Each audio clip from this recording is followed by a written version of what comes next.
அந்த அன்னார்களை நாடகத்தை வைத்து தான் கலைஞருக்கும் அப்பாவுக்குமான விரிசல் ஏற்படுகிறது. அவ்வளவு நெருக்கமான நண்பர்கள், ஒரு பிளவு ஏற்படுகிறது.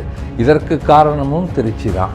முதலிலே கண்ணதாசன் ஒரு படத்துக்கு கதை வசனம் எழுதுவதற்கு காரணமாக இருந்ததும் திருச்சியில் நடைபெற்ற அந்த வழக்கு. ஒரு 15 வயது சிறுவனாக ஊரை விட்டு எப்படியாவது பிழைக்கிறதுக்கு கிளம்பணுங்கும் போது அவர் உட்கார்ந்து இந்த இடத்துல வந்த முதல் பஸ்ஸில் ஏறி உட்கார்றாரு. அந்த பஸ் வந்த இடம் திருச்சி. நான் நிரந்தரமானவன், அழிவதில்லை, எந்த நிலையிலும் எனக்கு மரணம் இல்லை. வணக்கம், நான் அண்ணாதுரை கண்ணதாசன். என்னுடைய கண்ணதாசன் ப்ரொடக்ஷன்ஸ் யூடியூப் சேனலுக்கு மீண்டும் உங்களை வரவேற்கிறேன். ஒரு சின்ன மலரும் நினைவுகள் மாதிரி ஒரு இன்சிடென்ட்னு சொல்லணும். அதாவது ஒரு 10-20 நாட்களுக்கு முன்னாடி திருச்சியில் ஒரு கல்யாணம். திரு அன்பில் தர்மலிங்கம் அவர்களுடைய சகோதரியின் பேத்திக்கு கல்யாணம். உங்களுக்கு தெரிஞ்சிருக்கும், அன்பில் தர்மலிங்கம் வந்து திருச்சி மாவட்ட செயலாளர் இருந்தவரும் மந்திரியாக இருந்தவர். அப்பாவுக்கு மிகவும் நெருங்கிய ஒரு நண்பரையும் தாண்டி ஒரு சகோதரர்னு வச்சுக்கணும். அந்த கல்யாணத்துக்கு போயிருந்தேன். எல்லாரும் அப்படியே ஒரு பாசத்தோடு வந்து பேசிகிட்டு இருந்தாங்க. ஏன்னா ஒரு காலகட்டத்தில் பொய்யாமொழியும் நானும் வந்து திருச்சியிலேயே சுற்றி வந்துக்கிட்டு இருந்தோம். அப்போ வந்து நகர செயலாளர் பாலகிருஷ்ணன் அவர்களுடைய மகன் பரணி, அதுக்கப்புறம் வந்து கேகேஎம் தங்கராஜ் அண்ணன், அது மாதிரி மற்ற நண்பர்கள், மேலப்புதூர் ரங்கன் ஒருத்தர், அப்புறம் ஜெயபுத்திரன், இப்படி வந்து நிறைய, ரங்கதாசன்னு அவர் பர்மா பஜாரில் கடை வச்சுருந்தவர்னு ஒரு பெரிய கூட்டம். எல்லாரும் வந்து அந்த காலத்தில் அப்படி ஒரு சந்தோஷமாக இருந்த ஒரு நேரம் அது.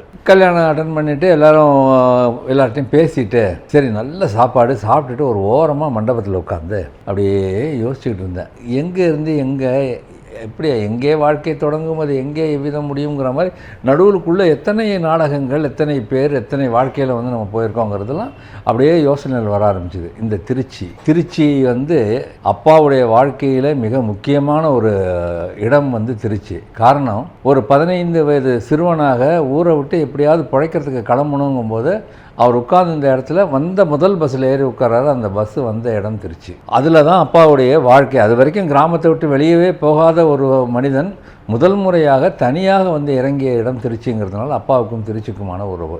எனக்கும் திருச்சிக்கும் அதே மாதிரியான ஒரு பிணைப்பு. அப்பா மூலியமாக தான். என்னைக்கு வந்து அன்பில் பொய்யாமொழி எனக்கு நண்பர் ஆனாரோ அன்னையிலேருந்து திருச்சிங்கிறது வந்து என் வாழ்க்கையில் பிரிக்க முடியாத ஒரு இடத்தை பெற்றுவிட்டதுன்னு சொல்லணும். எப்படின்னா, அன்பில் அவர்களுடைய குடும்பம் வந்து எப்படி பொய்யாமொழி என் கூட பிறந்தவன், அப்படி தான் ஆச்சு. அதே மாதிரி இப்போ அத்தைன்னா அத்தை, இப்படி வந்து எல்லாரும் ஒரு குடும்பம் அப்படின்னா ஒரு எக்ஸ்டெண்டட் ஃபேமிலி தான் எனக்கு திருச்சியில் அன்பில் தர்மலிங்கம் அவர்களுடைய குடும்பம். அதே மாதிரி அப்பாவுடைய அரசியல் வாழ்க்கையில் முதல் முறையாக தடியடிப்பட்டு கை ஃப்ராக்சர் ஆகி ஜெயில் தண்டனை அனுபவித்த இடமும் திருச்சி. கள்ளக்குடி பெயர் மாற்ற போராட்டத்தில் வந்து அப்பா அங்கே போய் அந்த போராட்டத்தில் கலந்துக்கிட்டு, இத்தனைக்கும் வந்து அவருடைய பேரங்களில் கலைஞர் கேட்டிருக்காரு, கலந்துக்க போறியான்னு இருக்காரு. ஆமாம் நானும் கலந்துக்கிறேன்னு சொல்லி அதில் கலந்துக்கிட்டு அதில் வந்து ஜெயிலுக்கு போய் ஏகப்பட்ட பிரச்சனைகள் அவருக்குன்னு வச்சுங்களேன். அதுக்கும் காரணம் அவருடைய முதல் அரசியல் வாழ்க்கையில் முதல் சிறை தண்டனை அனுபவித்ததும் திருச்சி ஜெயிலில் வந்து இவர் அப்படியே ஏதோ ஒன்று யோசிச்சுட்டு இருக்கும்போது அன்பில் தர்மலிங்கம் அப்பா வந்து சொல்லியிருப்பார் அப்பாட்ட, சும்மா ஏன் அப்படியே யோசிச்சுட்டு இருக்க, இரு நான் ஆளை விட்டு நோட் புக் வாங்கிட்டு சொல்கிறேன்னு ஒரு 40 பக்கம் நோட் புக்கை வாங்கிக்கணும். வந்து அதுவும் ஒரு பேனாவும் அப்பாட்ட கொடுத்து ஏதாவது எழுதியான்னு சொல்லி அப்பா முதலாக எழுதிய மாங்கனி காவியம் திருச்சி சிறையில் எழுதப்பட்டது தான். அதுக்கு காரணம் அன்பிலாரும் கூட. திருச்சி எப்படியெல்லாம் வந்து வாழ்க்கையில் வருது அப்படிங்கிறத சொல்ல வரேன் நான். இந்த திருச்சியில் வந்து அப்பா ஜெயிலில் இருக்கும்போது வழக்குக்கு கையில் பணம் இல்லாமல் அவர் இங்கே அங்கே அலைஞ்சு ஏகப்பட்ட, ஏன்னா கலைஞருக்கு ஒரு தண்டனை கொடுத்து வெளியே வந்துட்டார், எல்லோரும் வந்துட்டாங்க. அப்பாவுடைய வழக்கு மட்டும் இழுத்துக்கிட்டே போகுது. அது அவருடைய நேரம்னு சொல்லணும். இந்த வழக்குக்கு செலவுக்கு பணம் கிடையாது. குடும்பத்தை கொண்டு போய் காரைக்குடியில் விட்டார். எங்கள் அம்மாவை, எங்கள் பெரியம்மா எல்லாரையும் காரைக்குடியில் கொண்டு போய் விட்டுட்டு வந்துட்டார். அவங்களுக்கு பணம் கொடுக்கணும். ஒன்றும் புரியாத போது மாடர்ன் தியேட்டர்ஸ் முதலாளியை போய் பார்த்து ஏதாவது பண்ணுங்க அப்படின்னு போது, மாடர்ன் தியேட்டர்ஸ் முதலாளி வந்து அவர் எப்போவுமே ரொம்ப கராராக இருக்கக்கூடிய ஒரு மனிதன் அப்பாட்ட வந்து, சரி ஒரு முழு படத்தை கதைவசனம் எழுதி கொடுக்குறியா அப்படின்னு இருக்காரு. அது வரைக்கும் அப்பா கதைவசனம் எழுதுனதில்லை. அவர் ஒரு பாட்டு 2 பாட்டுன்னு அப்படி எழுதியிருக்காரே தவிர கதை வசனம் எழுதுனதே கிடையாது. சரி எழுதுறேன்னு ஒத்துக்கிட்டாரு. அப்படி கதை வசனம் எழுதி வெளியே வந்த படம் தான் இல்லற ஜோதி. ஆக முதலிலே கண்ணதாசன் ஒரு படத்துக்கு கதை வசனம் எழுதுவதற்கு காரணமாக இருந்ததும் திருச்சியில் நடைபெற்ற அந்த வழக்கு. இப்போ அந்த இல்லற ஜோதியில் ஒரு சின்ன போர்ஷனை மாற்றி கொடுக்க சொல்லி கலைஞர்கிட்ட கேட்குறாங்க. அதுக்கு கலைஞர் பேரை போட்டுடுறாங்க. அதனால் அப்பாவுக்கும் கலைஞருக்குமான ஒரு மன வேற்றுமை ஏற்படுகிறது. மனசுக்குள்ளே ஒரு சின்ன பிரிவு, அவ்வளோ நெருக்கமான நண்பர்கள், ஒரு பிளவு ஏற்படுகிறது. இதற்கு காரணமும் திருச்சி தான். அந்த அன்னார்களை நாடகத்தை வைத்து தான் கலைஞருக்கும் அப்பாவுக்குமான விரிசல் ஏற்படுகிறது. இந்த விரிசல் மட்டும் ஏற்படாமல் இருந்துச்சுன்னா அப்பா என்னவாயிருப்பார்? ஒரு அரசியல்வாதியாக கலைஞர் எப்படி அவர் முதலமைச்சரானாக கலைஞருடைய அமைச்சரவையில் அப்பா ஒரு மந்திரியாக இருப்பார். அண்ணாவுடைய அமைச்சரவையில் ஏதாவது இடம் கிடைச்சிருக்கும், இல்லைனா கலைஞருடைய அமைச்சரவையில் நிச்சயமாக மந்திரியாக இருப்பார். கலைஞருக்கு நெருக்கமாகி ஒரு முழு நேர அரசியல்வாதியாக ஆகியிருப்பார். ஆனால் இந்த பிரிவின் காரணமாக அவருக்கு அரசியலிருந்து சற்று விலகி சினிமா அப்படிங்கிற ஒரு துறைக்குள்ளே அப்பா ஈடுபட ஆரம்பித்து மிகப்பெரிய உயரங்களை ஒரு பாடலாசிரியராக தொட்டார். அதற்கு காரணமும் இந்த திருச்சி, இந்த அனார்களை நாடகம். அதை நம்ம சொல்லியே ஆகணும். அந்த பிளவு இல்லைனாக்கா நிச்சயமாக அப்பா அரசியல்வாதியாக இருந்தாருன்னா என்ன இழப்புங்கிறத சொல்ல வரேன். இந்த இடத்துல இன்னொன்றையும் சொல்லணும். 1970களில் ஆரம்பம். ஒரு தடவை அப்பா ஏதோ ஒரு புத்தகத்தை அன்பில் தர்மலிங்கம் அவங்கள்ட்ட கொடுத்துட்டு வா அப்படின்னு சொல்லி அப்பாவுடைய உதவியாளர் வசந்தன்ட்ட சொல்கிறாரு. ஒரு மதிய நேரம் வீட்டில் எல்லா டிரைவருங்களும் சாப்பிட போயிட்டாங்க. 4-5 டிரைவருங்க எல்லாருமே சாப்பிட போயிட்டாங்க. நான் ஒருத்தர் தான் கார் ஓட்டுவேன். அதனால் வசந்தன் என்ன சொன்னால், துரை கார் எடுத்துகிட்டு வா, அந்த எல்ஐ மினிஸ்டர்கிட்ட போய் கொடுத்துட்டு வந்துடும். எல்ஐ மினிஸ்டர்னா லோக்கல் அட்மினிஸ்ட்ரேஷன். யார் எல்ஐ மினிஸ்டர்லாம் எனக்கு தெரியாது. காரில் போகும்போது கேட்டேன், எல்ஐ மினிஸ்டர்னால் என்னடா? லோக்கல் அட்மினிஸ்ட்ரேஷனு, அன்பில் தர்மலிங்கம் அப்பா கொடுக்க சொன்னார் புக்கை. நேராக போனோம். அந்த பெரிய பிரம்மாண்டமான வீடு, அந்த வீட்டுக்குள்ளே பின்பக்கம் விவசாயம் பண்ணிக்கிட்டு இருக்காங்க. முதல் முறையாக சிட்டிக்குள்ளே அவ்வளோ பெரிய வீடை நான் பார்க்குறேன். இன்றைக்கி அந்த வீடு 4 வீடு ஆகிடுச்சு. அப்போ அது ஒரு வீடு. உள்ளே போய் நான் சொல்லிட்டேன், நான் உள்ளெல்லாம் வரமாட்டேன் வசந்தா, நீ போய் பார்த்துட்டு வானா. இவன் உள்ளே போயிட்டான். நான் வண்டியில் உட்காந்துருக்கேன். உள்ளே போய் ஒரு 10 நிமிஷம் 15 நிமிஷம் இருக்கும். திரும்பி வரான். கூட ஒரு பையன், என்னுடைய வயது பையன் ஒருத்தன், அவன் கூட வரான். வந்தோன்னே இப்போ என்கிட்ட சொன்னான், இப்போ வசந்தன், துரை இது அன்பில் பையன் பொய்யாமொழி அப்படின்னு. ஹலோ அப்படின்னா, ஹலோ அப்படின்னா அன்னைக்கு ஆரம்பிச்சிதுங்க. இதெல்லாம் கடவுள் அருள்னு தான் நான் சொல்லுவேன். ஏன்னா பொய்யாமொழி மாதிரியான ஒரு அற்புதமான நண்பனை நான் இழந்தது என் வாழ்க்கையில். என் தாய் தந்தையின் மரணத்துக்கு பிறகு மிகப்பெரிய இழப்பு பொய்யாமொழி பொன்னுசாமிங்கிற 2 நண்பர்களை இழந்தது தான். பொன்னுசாமி பொய்யாமொழி மூலமாக அறிமுகமானவர். அப்பாவுக்கு இறந்த பிறகு நடந்த அத்தனை வழக்குகளிலையும் அவரே செலவு பண்ணி எங்களுக்கு அந்த வழக்கு நடத்தினாருன்னா பார்த்துங்களேன். அந்த பொய்யாமொழி அறிமுகமானதும் அன்றைக்கு தான். அதிலேருந்து ஆரம்பித்து பொய்யாமொழியோடே கிட்டத்தட்ட 4 வருஷம் பொய்யாமொழி. அந்த பக்கம் பொய்யாமொழி ஸ்டாலினோட போயிட்டு வந்தாலும் திருப்பி நானும் பொய்யாமொழி சுற்றுவேன். இப்படியே இருந்த காலகட்டம். பொய்யாமொழியோட தம்பி ராஜேந்திரன், இன்னொரு தம்பி சாமி, ராஜேந்திரனோட மனைவி பாப்பா. திருச்சியில் அன்பில் அவர்களுடைய சகோதரி அத்தை தனமத்தை. அவங்க கணவர் பெரியசாமி மாமா. அவங்க பிள்ளைங்க கலை, தொல்காப்பியன், மாறன், அப்படியே மலர், நிறைய பிள்ளை. எல்லா பிள்ளைகளும் அதை சொன்னேன், பொய்யாமொழிக்கு என்ன உறவோ அதுதான் எனக்கும் உறவு. அப்படி தான் இன்றைக்கி வரைக்கும் அப்படி இருந்துகிட்டு இருக்கு. அதில் அதான் திருமணத்துக்கு போய்ட்டு வந்தேன்னு சொன்னது. பெரியசாமி மாமாவோட தம்பி நாகராஜ மாமா, அவர் திருச்சியில் ஒரு கல்லூரியில் வேலை பார்த்துக்கிட்டு இருக்காரு. அவருடைய மனைவி லக்ஷ்மி அத்தை. அவங்க பிள்ளைங்க கண்ணன், மாதவி. அவங்க வீட்டில் சம்மந்தமே இல்லாமல் 1 மாதம் தங்கியிருந்திருக்காங்க. பொய்யாமொழியோட எதுக்கோ போயிட்டு நாகராஜ மாமா வீட்டுக்கு போகிறேன்னா அங்கே போயிட்டு இவன் ஊருக்கு கிளம்பிட்டான் பொய்யாமொழி. 1 மாதம். ஒரு நாள் திடீர்னு நாகராஜ மாடே நீ 1 மாதம் ஆகுது அப்படின்னா, ஐயோ மாமா அப்படின்னு பஸ் ஏற்றி விட்டாங்க ஊருக்குன்னு வச்சுங்களேன். அப்படி ஒரு அழகான ஒரு பாசமான ஒரு மக்கள், பாசமான குடும்பம் வாழ்க்கையில் மறக்கவே முடியாது. இதெல்லாம் எதுக்கு நான் சொல்கிறேன்னா, இப்போ சமீபத்தில் அந்த கல்யாணத்துக்கு போனேன் இல்லையா, அப்போ நாகராஜ மாமா கூட உட்காந்து பேசிகிட்டு இருக்கும்போது அவர் பழைய கதையெல்லாம் சொல்கிறார். அவர் தீவிரமான திராவிட முன்னேற்ற கழக அனுதாபி. இன்னமும் அப்படி தான், அது கொஞ்சம் கூட மாறல. அண்ணா பேசுனது சொல்லுவார், கலைஞர் பேசுனது சொல்லுவார், அன்பில் பேசுனது சொல்லுவார். அப்போ பேசிகிட்டு இருக்கும்போது சொன்னார், எங்கள் காலேஜுக்கு கவிஞர் வந்தாரியா, அப்போ ஒரு டாபிக் கொடுத்து அவரை பேச சொன்னோம். அந்த டாபிக் ஒன்றிலிருந்து ஒன்று அப்படிங்கிற ஒரு டாப்பிக்கு. அதுக்கு பேசினா இருப்பார் கவிஞர், என்ன பேச்சு தெரியுமா அப்படின்னு சொல்லி சொன்னார். மாமா அதை கொஞ்சம் சொல்லுங்கள், நான் யூடியூப்பில் போடுறேன் மாமா அப்படின்னு. அப்போ அவர் சொன்னார். அதாவது அவருக்கும் அவர் என்ன 80 வயசு 85 வயசு, அவருக்கு ஞாபகம் இருந்தது எல்லாத்தையும் சொன்னார். அதையெல்லாம் தேர்த்து வச்சு தான் இப்போ நான் உங்களுக்கு சொல்ல போகிறேன். இந்த ஒன்றிலிருந்து ஒன்று அப்பா பேசுகிறாரு. அதாவது தமிழை பற்றி அதெல்லாம் பற்றி ஜென்ரல் இதெல்லாம் பேசிட்டு கடைசியில் தலைப்பு வர்றார். எனக்கு தரப்பட்டிருக்கும் தலைப்பு ஒன்றிலிருந்து ஒன்று. இது ஒன்றிலிருந்து ஒன்று என்பதுடன் முடிந்து விடுவதில்லை. ஒன்றிலிருந்து ஒன்று, ஒன்றுக்காக ஒன்று, ஒன்றோடு ஒன்று, ஒன்றை தின்று ஒன்று, ஒன்றின் மேல் ஒன்று, ஒன்றுக்குள் ஒன்று. என்று தொடர்ச்சியாக நம் வாழ்க்கையை அதற்குள்ளே அடக்கி விடலாம் அப்படின்னு ஆரம்பிக்கிறாரு. மாமா சொல்கிறார், எல்லாரும் அப்படியே பின் ட்ராப் சைலன்ஸ் அப்படியே பார்த்துக்கிட்டு இருக்காங்க கவிஞர் என்ன. ஏன்னா அவர் என்ன சொல்கிறார், இதை வந்து அவர் அப்பாவுடைய தென்றல் பத்திரிகை 1958ஆம் வருட தென்றல் பத்திரிகையிலே இதை எழுதியிருக்கார் அப்பா அப்படின்னு சொல்லி மாமா சொன்னாங்க. அப்பா பேச ஆரம்பிக்கிறார். ஒரு அழகான பெண், அவள் வளர்ந்து பருவம் எய்தி அவளுக்கு திருமணம் செய்து வைக்கிறார்கள் அவருடைய பெற்றோர்கள்.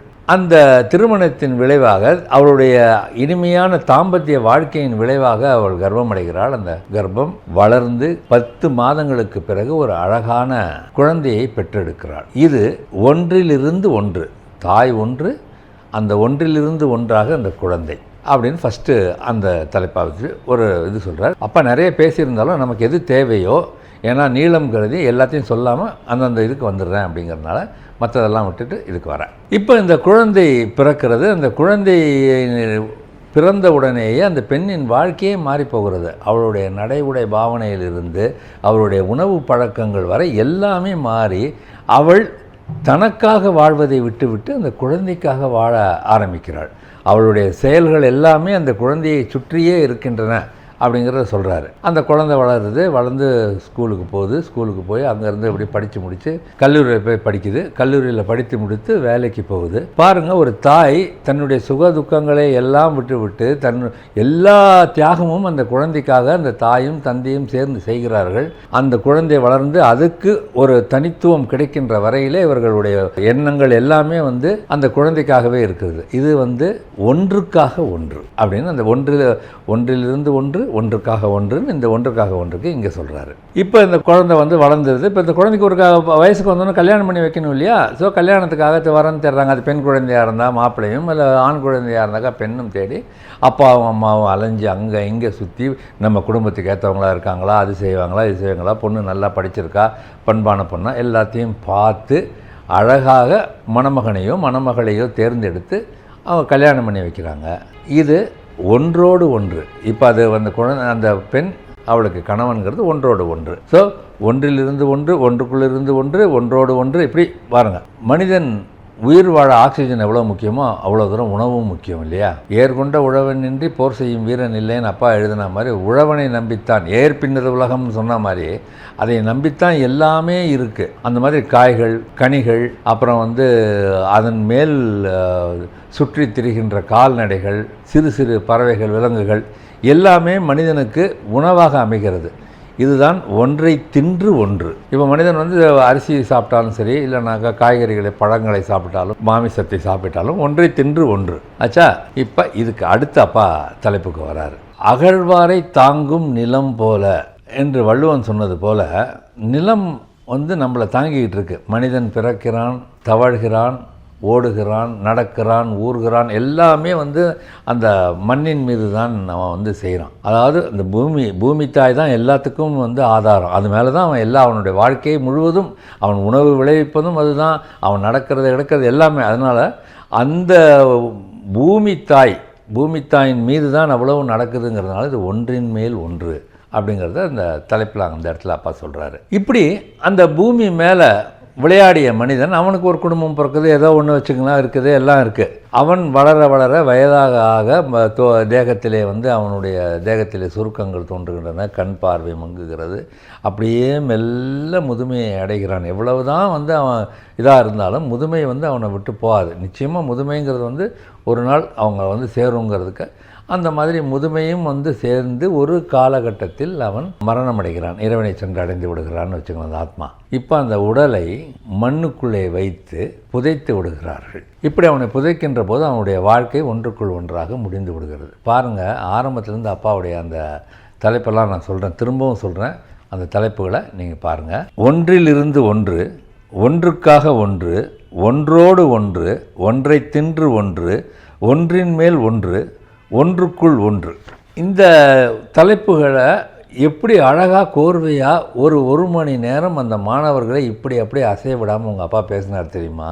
நான்லாம் அப்போ தான் வந்து படித்து முடித்து தமிழ் வெறியில் இருக்கேன். காலேஜில் வந்து வாத்தியாராக சேர்ந்து நான் வெறியில் இருக்கேன். அப்போ அப்பா பேசுகிறத கேட்டு அப்படியே இதாகிடுச்சு அப்படின்னு அவர் சொல்லியிருக்காரு. இல்லை, எனக்கு என்னென்னா, ஒரு தலைப்பை கொடுத்த உடனே அந்த தலைப்பு தொடர்பாக எப்படி ஒரு சினிமா பாட்டில் ஒரு கதையை சொன்ன உடனே அந்த கதைக்கான விஷயங்களை அழகாக எடுத்து கொண்டு வந்து சேர்க்குறாரு பாருங்க. ஒரு பெண் பார்க்க வருகின்ற ஒரு இடத்துல வந்து ஒரு போடுறாரு, ஜனகனின் மகளை மணமகளாக ராமன் நினைத்திருந்தான்னு எங்கேருந்து எங்கே கொண்டு வந்து சேர்த்தாரு.